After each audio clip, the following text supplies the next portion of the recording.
Құрметті әріптестер, мінекей 15 күнді артқа тастап, жаңартылған білім мазмұны бойынша курсты аяқтап отырмыз.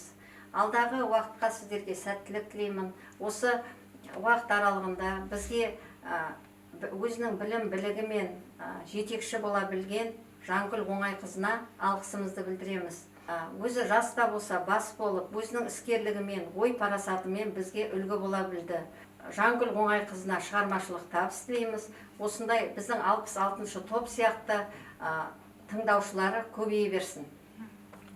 Құрметті өрле біліктілікті арттыру институтының ұжымы, сіздерге 66-шы топ бастауыш класс мұғалімдерінің атынан үлкен ризашылығымызды білдіре отырып, сіздерге үлкен денсаулық, отбасыларыңызға амандық, дендеріңізге саулық және толағай табыстар тілейміз. Осы 66-шы топ бастауыш класс мұғалімдерінің атынан өрле